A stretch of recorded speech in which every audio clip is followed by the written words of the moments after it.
estamos. Música de suspenso, porque lo tengo acá, al famoso Chuni Acuña, el hombre del 1.072.209 tactos rectales. Un día le dije, Chuni, llegamos al 1,5 millones, a los 5 minutos el tipo había hecho los cálculos, dice, necesito llegar como a los 95 años. No importa, pero te digo otro récord que tiene, 1.738 tactos por día, en el año 93 lo hizo, ¿no? El tipo, hay que ver, ¿no? Y vos te imaginás una manga, Pero con él nos encanta siempre hablar de algo que tiene que ver con lo que un estadista famoso, todavía no muy conocido, habla como Boom Ganadero, mirando un poco el caviar argentino. Lo tengo cerca hoy. Pero el Boom Ganadero empieza justamente con este eslabón, ¿no? El eslabón de la cría, el toro, la vaquillona, la hembra. Y todo esto que hablábamos al principio, ¿no? La parte sanitaria, la parte reproductiva, estar atrás de todo esto. Y Chuni Acuña es un especialista. Así que, como estamos en un momento justamente de pleno servicio, qué mejor que hablar con él de cómo está viendo la cosa. Así que, Chuni, bueno, un gusto tenerte. Muchas gracias. Sé que alguno de tu familia te está viendo en vivo, así que se están viendo los nietitos. ¿Cuántos nietos debe tener? Como 40, ¿no? 21. 21, mirá cómo yo ya claro, siempre pones un nieto nuevo, el como doble. ¿viste? Me dice la película. Claro. ¿Cuántos hijos tenés? 6. 6 hijos. 6. ¿Algunos veterinarios? No, uno intentó ser, pero en el segundo año abandonó y se pasó a la carrera de técnico en producción agropecuaria. Ah, mira vos, estudié De en la UCA. en la Mirá UCA. vos. ¿Y tenés algún ingeniero agrónomo? No. El resto de otras profesiones. Sí, en la bolsa, trabajan 2, otro en una empresa, administración de empresas y una sola mujer. Bien. Que ya. Che, Gaucho, a ver, en un momento como este, está bueno una especie como de... Yo te voy a tratar de ir llevando despacito de lo macro a lo micro, ¿no? Y siempre con una visión técnica, ¿no? Vos como veterinario, como hombre técnico. Pero sos un tipo que al estar haciendo toda esta actividad tenés un montón de clientes, vas a ver ganadero, ves gente que se la juega, estás con consignatarios. ¿Qué respiraste 2018 en términos ganaderos? ¿Más entusiasmo, menos, más ganas de hacer cosas bien? Sí, el entusiasmo lo detecté a fines del 2015 a 2016. Bien. Cuando hubo un cambio, ¿no? Veníamos para acá, 180 grados, fuimos para el otro lado. Pero es como después se fue un poco diluyendo y todo este año fue un año muy complicado por todo lo que ha pasado, ¿no? O sea que... Y los precios los también, por ahí que no por subieron eso, tanto. todo el tema, por más que también el dólar creció lo que creció, pero la hacienda todavía no sigue, no ha seguido, ni siquiera la inflación, ¿no? O sea que por eso es que, y sobre todo uno que también cuando trabaja, cobra en horarios profesionales en kilo de novillo, claro. ¿no? Entonces estamos todos pegados ahí, o sea que este no fue un año que digas, wow, ¿no? Pero ahora estamos terminando y bueno, y todo lo del G20 que va a tardar un poco en derramarse todo. Pero eso creo que al campo le cayó muy bien, y sí, ¿no? yo pienso Dar que otra sí. imagen. El campo está preocupado Claro. justamente por esa seriedad del país y la imagen del país, ¿no? Claro. Y después de escuchar la nota de ayer, antes de ayer, que le hiciste a Ignacio Iriarte, hay muchas cosas que se vienen y que esperemos, como creo que lo dijiste, cuando llueve no andar con el tenedor, ¿no? Exacto, O sí, con la sopa, tener ¿no? el cucharón, ¿no? Porque Tener a veces el cucharón, tenemos un porque a poquito veces- eso de... Claro. Nosotros tenemos un grupo de WhatsApp buenísimo de ganaderos, hay otro de ganaderos latinoamericanos. En realidad, muchos de ustedes lo tendrán. Lo interesante de esto es el intercambio. Y acá, Chuni, así como siempre cuento este récord tuyo que me impresiona, que incluso tenés tu libro y todo, me impresiona también cómo uno, sin ser millennial, adapta la bocha con actitud, ¿no? A esto, porque vos debes ser de las personas que aporta más acá, aporta, siempre contesta, de repente estás, muchachos, mira, acá estoy en la manga y estás con tu, ese guardapolvo de chef que tenés, así, todo completo, que yo te jorobo en plena manga, estoy acá en la manga, mucha actitud por compartir. Sí, la actitud uno la tiene en la vida, ¿no? Y es lo que para mí hace la diferencia, porque no es el título te habilita para poder trabajar, pero después cada uno, bueno, las ganas que le pone, la garra, la actitud, y como dicen siempre, que la actitud multiplica, ¿no? Y es así. Aptitud con P tenés que tener, el mínima para tener las cosas, sí. Pero después lo otro es lo que para mí marca la diferencia y te ayuda más a trabajar y sobre todo te da mucho entusiasmo y alegría, ¿no? Porque nuestro trabajo, que es un gran desgaste físico, si no tenés fuerza y ganas de hacerlo, me lo cuentan amigos míos de la edad mía que van a una manga y a lo mejor miran para atrás y ven 1000 vacas para revisar y medio te apichona un poco, te ¿no? apichona. Claro. No es que uno no se siente Superman, ni mucho menos. Y hoy en día hay varios chicos, Cosme Mendoza, Javier Rojas Panelo, que me ayudan, y con eso uno se siente mucho mejor. Porque, Bueno, armar equipos es clave. Claro, Sí, por es supuesto. clave, y podés ir delegando un poco, y bueno, y eso es lo que más ganas me da de seguir, y sobre todo de esperar. Yo cuando estudiaba en la década del 60, 67 empecé el primer año, ¿no? Te vas a recibir de veterinario, bueno, es la carrera del futuro, y yo veía que los veterinarios que se cambiaban de auto, por decir un ejemplo, todos los años, y yo de que me recibí en el 73, fue el campo de Solano Lima, precio máximo, veda de carne, y bueno, y hubo momentos, me acuerdo en el 75 con el Rodrigazo, que te llamaban por una cesárea y vos le decías, bueno, humanitariamente se la hago, pero Claro. Era imposible pagarla. Era imposible pagarla. Era Los cuando remedios. una vaca valía lo que valía una cartera. O sea, ¿no? ¿Te acordás un que había ternero una- era un tanque de combustible de una Ford F100, Claro. el valor de un ternero. Entonces, a eso no, gracias a Dios no llegamos nunca, ¿no? Por más que ahora esté barato, pero te da para... Pero no sé si te da para Sí, sí. 3 tanques, no Sí, sí, 4. sí, sí, sí. Pero Bueno, pero vamos a esto que tiene que ver un poco con los aspectos, vos hablás de la persona, la variable humana, y hay algunas tecnologías que algunos especialistas, las tecnologías duras, ¿no? O las tecnologías de insumos, tienen que ver con los productos veterinarios, una manga bien puesta, instalaciones, ¿no? Todo esto que juega, que muchas veces en el grupo WhatsApp está, ¿no? Algunos especialistas Sí, en sí. esto de bienestar animal y cómo trabajar ahora, y no gritarle al rodeo, un montón de cosas. Pero hay otras que tienen que ver también con tecnologías blandas o tecnologías humanas. Y vos me mandaste algo que está muy bueno, que es en un momento como este, las instrucciones para el recorredor en este momento de servicio, ¿no? Y Hacernos sí. un resumencito, porque está bueno para los ganaderos del otro lado que escuchen esto. Claro, porque uno cuando empieza el servicio, hablando de un servicio natural, ¿no? Que es echar los toros a las vacas, y que están durante 3 meses, todo parece muy simple y muy sencillo, pero no toda la gente tiene conciencia de lo importante que son esos 3 meses, y que generalmente están en manos de la persona que está recorriendo el campo, porque el dueño del campo por ahí da una vuelta, el veterinario tampoco va todos Claro. los días, va cuando va a hacer un trabajo. Por eso la Entonces, palabra el recorredor. el ¿no? recorredor Porque- es el que, por eso hay que hacerle sentir parte del equipo y lo importante que es, ¿no? Porque su observación, porque la diferencia entre observar y mirar es muy simple, pero observar es mirar con atención, ¿no? Entramos los dos a un rodeo y uno mira el pasto, bueno, y a lo mejor yo en esta época voy y me fijo en el toro, en las patas, en los órganos genitales del toro, que camine bien, que trote bien. Si puedo ver una actividad de servicio, una monta, una estocada, ya uno se queda tranquilo. Y después saber que cuando vos haces la distribución de los toros, tenerlos bien identificados a los toros, ¿no? Y que vos sepas que en estas 200 vacas está el toro número 305, 400, y que están ahí, que vos los echaste.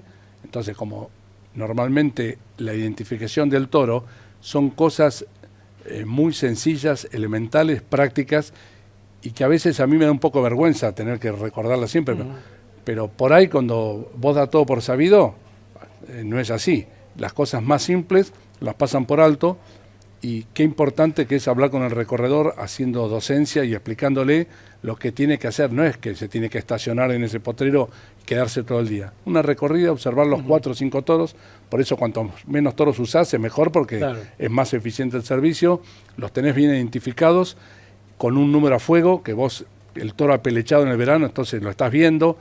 O sea, colaborar para que el que observa sea más fácil. Si vos le pones una caravana minúscula que si le nota algo al toro tiene que llevarlo a la manga para saber cuál es, entonces ya le estás complicando. En cambio, un buen número a fuego, que tengan su libreta y que vean que los toros que distribuyeron el 1 de noviembre o el 15 de octubre, cuando empezaron el servicio, sean esos mismos, y que no haya ningún problema raro, que esté todo normal, y que no se vuelvan locos porque hay un cálculo muy simple, elemental, que es que vos echás 100 vacas con 3 toros, ¿no? Sí, yo te voy a decir el famoso 3%. Claro, poner el 3%. Ese 3%, yo te lo agrego a lo que me vas a decir ahora, que era una pregunta. ¿Qué tengo que hacer? Porque ese 3%, para laburar eficientemente, tengo que ser eficaz. Para ser eficaz tengo que tener toros sanitariamente preparados, fenotípico, genotípicamente, digamos, aceptados, saber qué es lo que me va a traer para mejorar DEPS, información, etcétera, ¿no? Así que te agrego eso a la pregunta. Está bien. Y que no olvidarse de lo más importante, que es el tema nutricional, ¿no? Claro. Que si bien uno es veterinario y no lo maneja bien, por eso en un campo es bueno que también haya un agrónomo ocupándose de eso, porque en el servicio natural lo que determina el éxito del servicio natural es que la vaca entre en celo, ¿no? Obviamente, como vos decís, que haya toros en el rodeo aptos para servir. Te dije el 3%, aunque nosotros tratamos de usar el 2%, pero ese 3%, ponele, con 100 vacas, en los primeros 21 días, para hacer una cosa sin apuntarle demasiado, 60% de preñez. O sea que a partir del día 22, ese 3% que vos echaste pasa a ser un 7,5% de toros sobre la vaca vacía. Claro. ¿Por qué? Porque se preñaron 60, 40 van a repetir el celo, y esos 3 toros con 40 es el 7,5. Y al día 42, después de 2 ciclos, pasa a ser el 18,75%. Claro. Y el día 63 el 50%. Entonces, por ahí, el dueño del campo recorre el principio de diciembre, que ya hace 2 meses que están los toros, va a haber una vaca en celo, porque 100% de preñez no vas a tener. Y Cacho no me refuerza el potrero 5, porque vi que hay, y le echan un toro más y pasa a tener el 80%. Y la gente no lo razona así. Es tan simple eso, que a mí hasta me da vergüenza explicárselo, pero digo... Normalmente, ¿qué puede pasar para que te quede, suponete, 5 o 6% sin preñar si tuviste un 2-3% de toros buenos? ¿Qué no, pasó sí, ahí? por eso. ¿Aflojaron los toros? ¿Se que le va el nunca, líquido a ellos? Yo tengo algún dato de un amigo en Corrientes, el colega, amigo, gran amigo que ya no está con nosotros, Bernardino Beckwith, que una vez que hicimos un ensayo, en 231 vacas tuvo el 100% de preñez, ¿no? Pero era un ensayo que hicimos para comparar los toros de alta capacidad de servicio al 2,5% contra toros de capacidad de servicio desconocida, porque no se habían hecho la prueba, que lo usaban al 4,5-5, que era lo que usaba el campo. Y la preñez fue 100% con los de alta, pero eso no es lo importante. Lo importante fue que en el primer mes se preñó el 80%. O sea, pues estos toros de alta capacidad de servicio están capacitados para preñar mucho de cabeza, que eso para un criador es muy importante, porque a una fecha determinada de destete van a pesar más porque nacieron antes. Entonces, la gente no tiene en cuenta eso, pero como gracias a la naturaleza, el 90-95% de los toros son aptos, no es que la mitad son aptos, entonces ahí claro, todos estarían haciendo esto.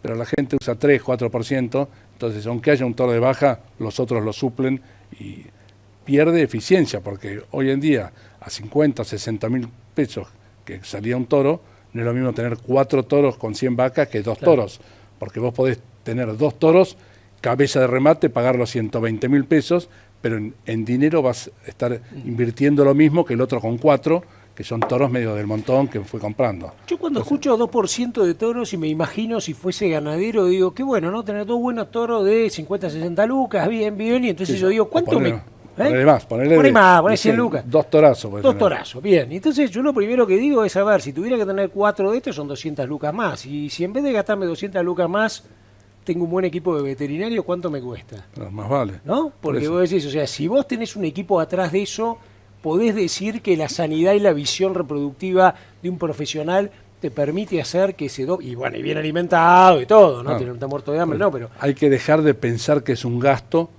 y pasa a ser una inversión. Claro. Entonces, el día que se convenza que están invirtiendo en genética, ya no van a llorar tanto cuando tengan que pagar un toro de esa plata. Pero entonces, y si algún cabañero dice, Chuni, me estás pateando en contra del negocio, porque en teoría dicen que van a vender menos toros, porque la gente... Pero yo digo, usen menos toros y de mejor calidad. Ese es un poco el eslogan que yo trato de transmitirles, y que hay mucha gente que lo toma, como siempre, no hay mucha gente que no, y ya te digo, lo que pasa es que se habla muy poco de esto. En todos los congresos de reproducción, la IATF es la niña bonita de... Claro. porque ahí también se mueve mucho dinero con los laboratorios y todo. Conmigo, viste, es asesoramiento, es hablar, es natural, es simple y sencillo, y muchas veces creen que cuanto más complicado y más sofisticado y más tecnología, más es mejor. ahí es. Claro, y esto es tan simple como todo, pero a veces, ya te digo, en reuniones de ganaderos, una vez me acuerdo en una charla que di en la jornada de Carlos Quistroser en Pergamino, que hablé de todo esto, el manejo de los toros en servicio, y después de la charla, en un descanso, se me acercó un productor, un ganadero que yo siempre lo tenía como un tipo de punta, ¿no? Y estaba sorprendido por lo que había escuchado del grupo sexualmente activo, que no sabía lo que era, y cómo los toros, y cómo actúan, y cómo sirven la vaca, y el cortejo, todas esas cosas que están en la naturaleza.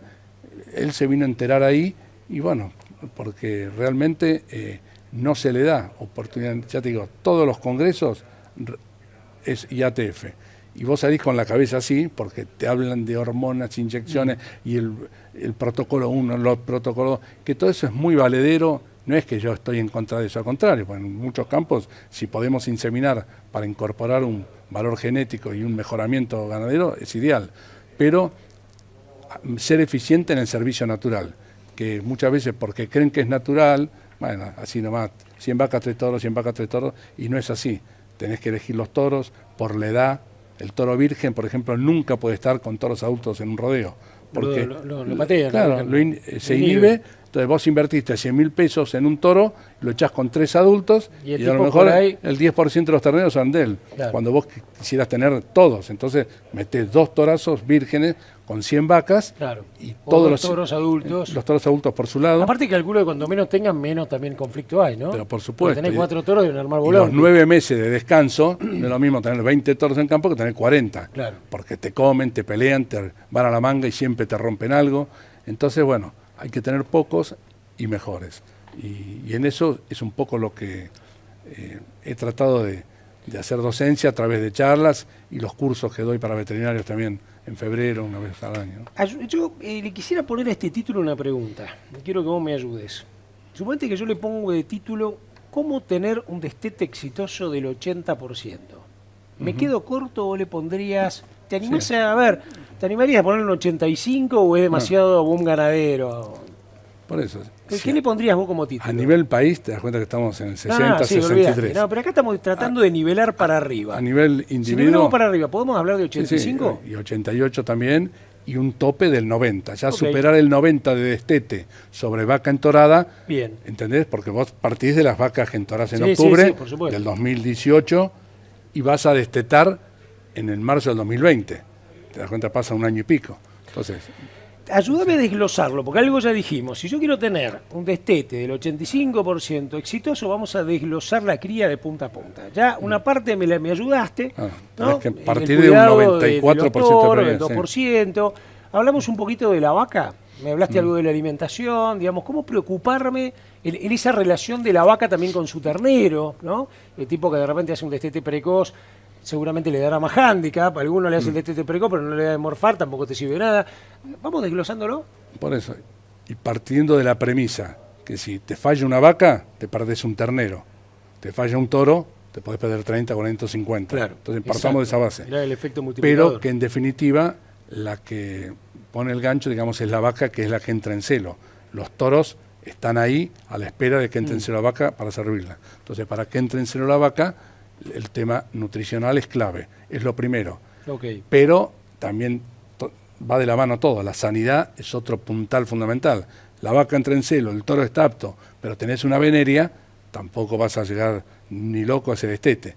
Entonces, va todo un poco de la mano, no podés poner énfasis en un tema y olvidarte de los otros. Venerias, calendario sanitario, vacunaciones, pero también es... Raspajes, revisar el toro, hacerle los raspajes suficientes. Si tenés una veneria, tenés que erradicarla del campo. Obviamente, en ese caso, el tema que hacemos al final, la capacidad de servicio, la prueba, no la podés hacer, porque la presencia de una veneria es la única limitante que tiene incorporar esta tecnología intermedia, como la llama Mike Blocky, el australiano que la diseñó, ¿no? Tenés que tener el rodeo totalmente libre de venerias. ¿Por qué? Porque vos en un corral pones las vacas en los bretes y van pasando los toros y hay una promiscuidad bastante importante. ¿Es común tener, vos has visto que es común en tema venerias? O sea, No, ahora se escapa, no. todavía hay campos que quedan, o sea que, pero hace 45 años cuando empecé, casi no había ni laboratorios. Tenías que caer en el INTA de Balcarce. Pensá que el laboratorio azul es del año 75, tiene 43 años. Pero, y ahí se trabajó mucho y hay muchos rodeos que la han erradicado totalmente.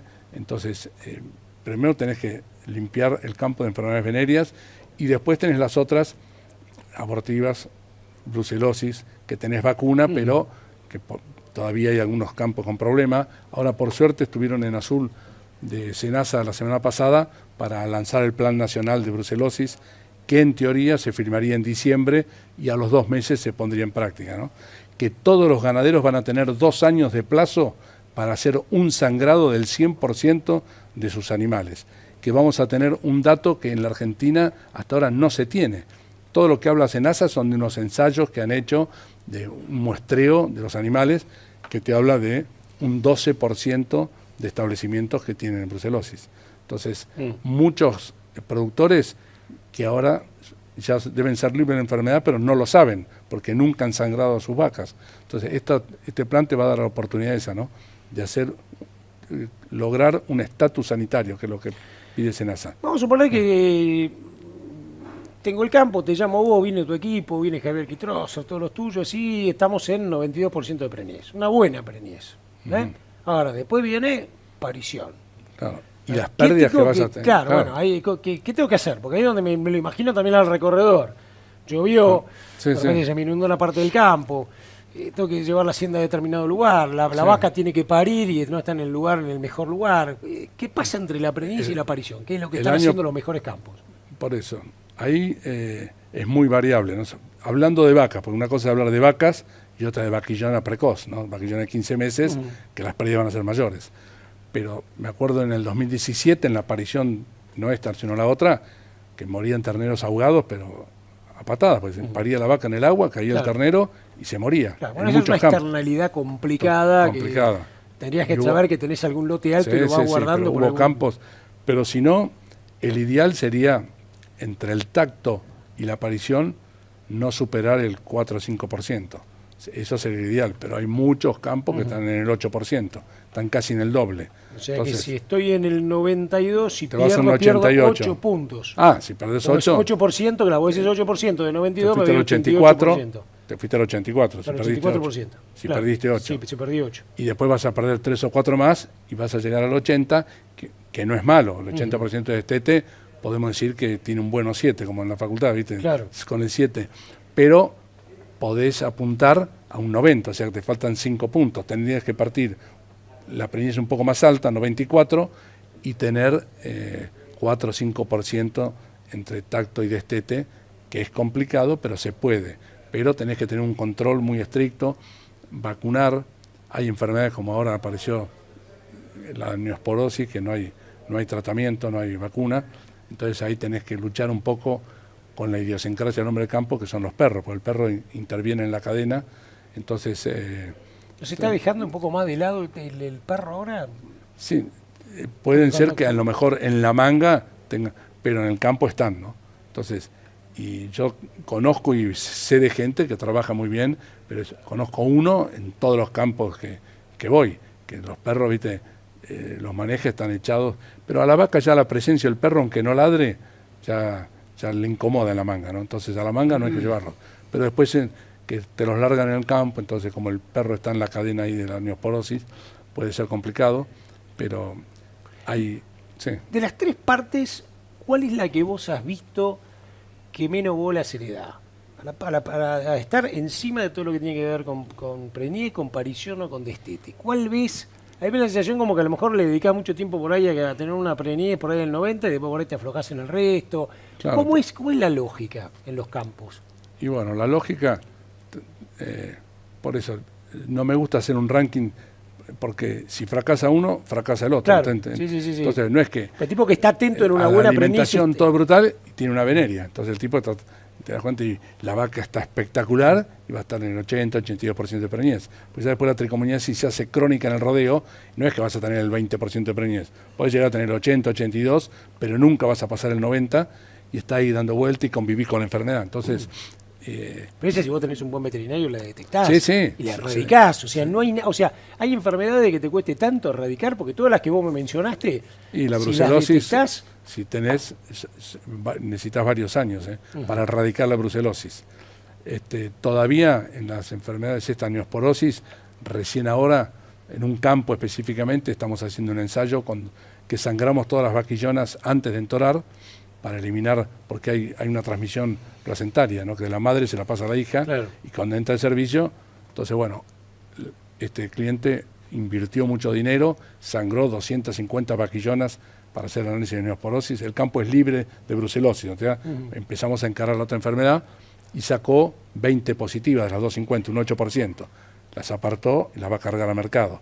Vamos a arrancar con 230 vaquillonas libre de brucelosis porque es el campo, negativas a neospora, y empezamos a utilizar por primera vez una vacuna nueva de DVD que salió al mercado hace unos meses, que trabajó el INTA también en la elaboración de esta vacuna, y después cuando tengamos la preñada vamos a hacer un trabajo que diseñó Carlos Campero, un gran amigo y veterinario muy reconocido a nivel mundial, que estuvo en el INTA, se jubiló hace poco, que vamos a hacer un rodeo centinela, ¿no? Vamos a seguir con a lo mejor de las 200 preñadas que salgan, con 50 o 60, identificarlas y todos los meses hacerle tacto para ver dónde pierde la preñez.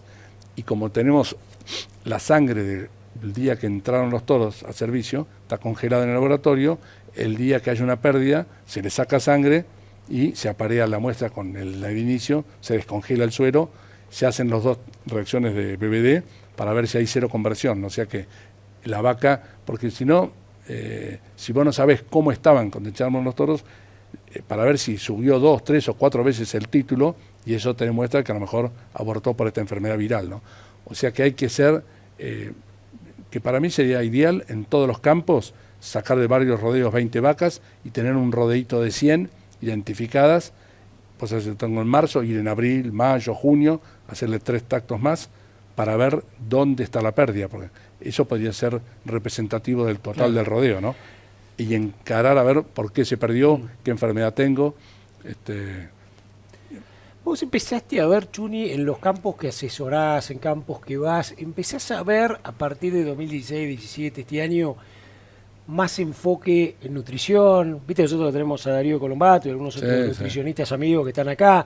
Vos ves más enfoque en nutrición, más de decir, che, acá de repente tenía que tener un poquito de grano para ayudar o darle soporte, más trabajo en pasturas. Hoy sabemos claramente, hay trabajos del INTA con muchos de los criaderos que ya un agropiro te puede dar espectacularmente en un bajo, que vos podés hablar de 10, 15 toneladas de materia seca. En la Argentina súper capacitada, ¿no? Yo soy amigo, pero nunca había charlado mucho en profundidad con Juan Amadeo, que está en Gento, y tuve una charla con él como 3 horas, estuvimos ahí tomando algo, y claro, te abre la cabeza de tal manera que importante que es la parte nutricional, y que es un tema que por lo menos yo personalmente sé muy poco, ¿no? Pero sé de la importancia que tiene. Entonces por eso veo que en los campos que hay un ingeniero ahí ocupándose de eso, la cosa va mejorando mucho, porque la vaca tiene momentos claves para que no le puede faltar la comida. Una vez que parió, tiene que estar comiendo bien, porque calcular que el ternero lo empieza a mamar, a los 2 meses de lactancia es el pico máximo, y coincide generalmente ese pico con que tiene que entrar en celo, darse el lujo. Por eso la reproducción es una función de lujo, ¿no? Y siempre yo digo una frase ahí, que ya la tengo acuñada como mi apellido, que la vaca primero debe ser madre y después amante, ¿no? Porque primero toda su energía la pasa al ternero. Si le sobra, se da el lujo y entra en celo y se preña.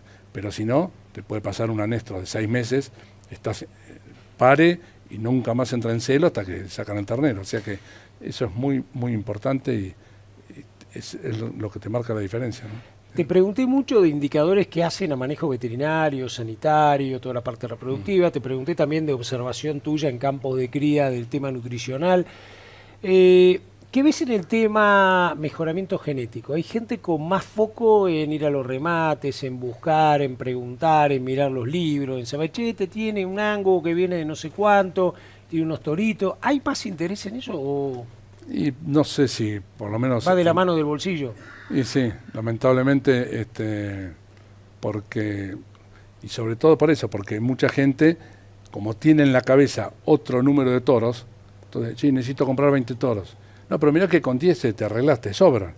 Entonces, bueno, no es que a lo mejor la plata que iba a gastar en esos 20 la gasta en 10. Trata de seguir comprando menos y sin todavía...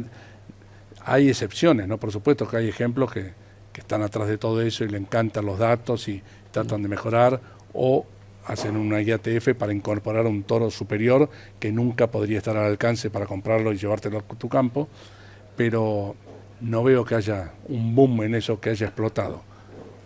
Casos particulares hay, pero en la generalidad, ya te digo, hay de todo, ¿no? O sea que... Juni, ¿no te impresionó? Decime vos, ¿no? ¿Cuánto hará? ¿Un año y medio que estamos en la red de ganaderos? No, este grupo empezó en abril de este año. En abril de este año, mirá qué observador que sos. Sí, sí. Y bueno, ya yo ahora 2 meses... un año y medio hace que tengo el iPhone, ¿viste?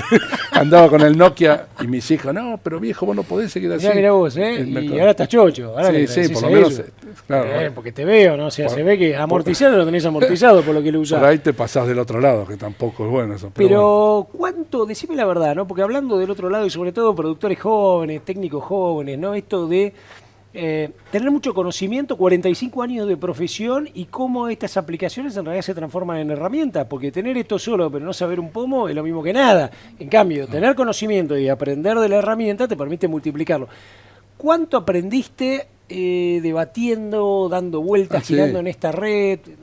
¿Algún ejemplo, alguna cosa que vos digas, che, esto cómo discutir con tal otro me sirvió para buscar tal información? Sí, todo eso, o para hacer algún ensayo, y que tengo muchos en mente. Lo que pasa es que tenés que convencer después a tu cliente que lo acepte, ¿no? Por ejemplo, el otro día un colega, pero no es de este grupo, pero habíamos debatido por una red que también vos mandás artículos y hay un foro y bueno, se discute, ¿no? Y después me llamó en privado para decir, mira, Juni, te llamo en privado porque si no nos van a echar del foro, pues era un contrapunto entre nosotros dos. Y bueno, y me dijo, no, vos tendrías que hacer tal... Entonces me tiró una idea para hacer un ensayo. Pero por eso, todo eso no es fácil, ¿no? Tenés que conseguir el campo, la gente que esté de acuerdo en hacerlo, en probar tal porcentaje o tal otro, o qué sé yo, sincronizar vaquillonas, a ver si los toros se bancan tanto cero en un momento dado. O sea que todavía hay cosas que se pueden hacer, pero que esto te sirve, por lo menos... y que yo aprendo mucho, ¿no? Porque te dije el tema nutricional, por ahí hay 2-3 días seguidos que te hablan de raciones y kilos, material seco, y vos lo lees, yo no intervengo porque yo hablo de lo que sé, entonces, pero es muy importante. ¿Cómo? A ver, pensando un poco, hoy venía justo de una reunión donde estaba el presidente de la empresa Ternium, ¿no? Tipos importantes en acero, era la ex Asignar, ¿no? Y entonces hablábamos si la economía iba a ir en B, ¿viste? La B corta, o sea que íbamos pegando y rebotábamos, si iba a ir en U, que iba a ser un poquito más lento, ¿no? Si iba a ir en L, que nunca iba a crecer, ¿viste? No. Ahora, él era bastante optimista, veía la economía mejorando, cree que las cosas van a ir mejorando. Por supuesto, todo el mundo ve en el campo la gran salida, ¿no? ¿Cómo ves vos el 2019 en términos ganaderos? Si la economía se baja la inflación, se reactiva un poquito el consumo interno, esto que contaba Iriarte, muchachos, a ver, la clase rica china quiere hueso, quiere osobuco. ¿A vos no te impresionó? No, el osobuco nos gusta a los veteranos porque escarbamos un poco de caracú. Sí, tal cual. Pero es osobuco que viene arriba, sí, les encanta el osobuco, esa carnecita, el hueso, compran hueso, $2.000 el hueso. Cuando vos viste todo eso, ¿qué pensás en el 2019? ¿Te vas a tener más laburo o no? Yo pienso que tenemos que llegar al boom ganadero, como siempre. Estoy convencido que va a llegar, pero tampoco, viste, vas a hacer un pronóstico, pero todavía falta hasta que es lo último que aumenta, que es la vaca de cría, ¿no? Porque yo siempre digo, y lo he dicho varias veces en el grupo, ¿no? Que cuando yo estuve en Australia hace 30 y pico de años, una vaquillona preñada comparada con una vacía del mismo peso, valía el doble la preñada. El doble, o sea que ahí todo veían una hembra de 4 patas y la querían preñar como sea, cosa que acá todavía está, a veces te sale mejor venderla lamentablemente. El otro día uno en el grupo mostraba unas vaquillonas, la verdad que pedía tanto y decía, bueno, me las van a venir a ver preñadas del mes de agosto, o para parir en abril, mayo, y se las iba a revisar un frigorífico. Una preñada de 2 meses, eso se te partía el alma, pero vos tampoco podés ser un idealista y decir, bueno, me pagan 22 acá y 20 para hacer cría, bueno, pero todavía para mí falta que llegue a eso, porque ahora si se abrió lo de Estados Unidos, de la carne, que todo eso va a sumar mucho, y sobre todo como la exportación de carne, ¿no? Que contaba Ignacio, de 200.000, puede terminar año con 600.000, y por qué no 800, y ese millón de... Y ahí vamos a necesitar, por eso, digamos, más cría, con más cantidad de terneros, mejores terneros, hacer recría, ir a gordo, no estar exportando vacas. Estoy convencido que lo que hay que comentar es la producción, porque mucho más vacas si pones, después ¿para dónde las llevas también? Claro. Si la vaca esté flaca, pero ese número fatídico del 60%, llegar a Australia tiene el 75% de destete, y Australia es un país con limitantes, pero desierto. Te das cuenta, Estados Unidos tiene 85, 88%, no pretendo, pero llegar a un 75 es un 10, 12% más, son casi 2,5 millones, 3 millones más de terneros. Pero bueno, ese es el número que hay que apuntar. Yo con 75 de destete a nivel país, porque ahora está 65, 73 Pradera Pampeana, 48, 50 el NEA y el NOA. Entonces, bueno. A veces cuando te dicen el NEA y el NOA, ¿no? Sí. Yo tengo la impresión que en el NEA y el NOA depende qué NEA y NOA, ¿no? Porque el NEA y el NOA de los inversores, los que fueron con megatérmicas, con campos que alambraron, con todo. Y empresas grandes trabajan muy bien. Buena genética, claro. con agrónomos y veterinarios metidos, con animales sintéticos, yo digo, ese tipo no puede estar en el 45, 50, ¿no? Y para que tira abajo el resto que es de supervivencia. Entonces habrá gente con el 30 claro, y pico, 40. Seguramente, extensivo entre los... claro, por eso. Bueno, Gaucho, quiero terminar con una imagen. Ah, sí. Una imagen que recibí hoy, vos la conocés. Ah, sí. Esta imagen, a ver, señor director, y dice, escuchara bien, los barcos no se hunden por el agua que los rodea, se hunden por el agua que entra en ellos. No permitas que lo que sucede a su alrededor se meta dentro de ti y te hunda. Hoy me la mandó, en este momento no me acuerdo quién, pero le agradezco, ¿no? Porque ahí no figura, producido por René, dice, pero no sé quién será el autor de esa frase, pero me pareció muy buena. Me encantó, y me la mandaste a mí, yo la quise compartir con la audiencia, con el grupo que te sigue a vos y todo. Me parece que estaba bueno porque habla un poco de esto, ¿no? De una ganadería que para mucha gente está vista como con tecnologías del siglo XX, así como la agricultura, ¿no? Con la siembra directa, con la biotecnología, con las buenas prácticas, con la genómica y todo, es una agricultura del siglo XXI. La ganadería todavía se ve, salvo por ahí el modelo de feedlot y alguna cosita, es como que nos quedamos en lo mismo que se hacía en los 80, 90, ¿no? No cambió mucho. Entonces, esto me gusta porque hay mucha gente que yo lo llamo los llorones, ¿no? Y es como que está bien, la cosa puede estar mal, pero no puede estar todo el tiempo. Y si no cambia de negocio, cambia de actividad, hace otra cosa. Claro. Pero, y esto está bueno, porque a veces es como que decimos, mirá, al mar, y que yo, no, flaco, vos tenés el barco. Si saliste con una tormenta o te agarró una tormenta, tenés que estar preparado. Tal cual. Me gustó. Muy bueno está. Tirame tu último mensaje como para cerrar el año y arrancar el 2019, porque sos un tipo muy esperanzado y creyente. Y bueno, por lo menos es un poco lo que yo pienso, ¿no? De que, y siempre le agradezco a Dios el hecho de tener salud y estar sano para poder seguir trabajando en lo que me gusta, ¿no? Y en lo único que sé hacer, que es estar en la manga con los toros, con las vacas, siempre... Con la gente del campo. Con la gente del campo, en contacto con ellos, y que siempre aprendes mucho, ¿no? Si los escuchás, yo por lo menos me gusta eso, porque de la gente así, es la gente más noble, la que te transmite cosas y actitudes muy buenas, y a mí me han hecho crecer como persona y como veterinario en los 46 años que llevo, así que, y yo pienso que con ganas y con esfuerzo, uno puede seguir haciendo bien las cosas y bueno, y transmitirla a los más jóvenes, ¿no? Que eso también es un poco dejar por lo menos un legado para alguien que lo agarre. Impecable. ¿Cómo tener un destete exitoso del 85% o cómo ser mejores profesionales, más apasionados o cómo armar la ganadería? Podría tener 1000 títulos de sacar en esta nota, pero le agradezco mucho al Chuni Acuña. Le mando un gran saludo a todos nuestros grupos ganaderos. Muchos de ellos por ahí nos están viendo en vivo. Los que no lo van a recibir seguramente se lo van a devorar ahora o en el fin de semana, después es diferido. Y como te digo siempre, a ver, ayudemos todos a este objetivo, ¿no? Acá hay 46 años de batalla, ¿no? De campo, de estar. Hay 1.072.000 tactos, hay un récord de 1.738 tactos por día y hay muchos kilómetros. Le podría preguntar la cantidad de tanque de nafta, la cantidad de neumático que cambió, la cantidad de kilómetros. Debería tener seguramente estadísticas enormes. Chuni Acuña. Gracias. Gracias por estar con nosotros. Gracias, Muy gracias amable. por invitarme. Y con vos nos seguimos viendo acá en Canal AgroSitio.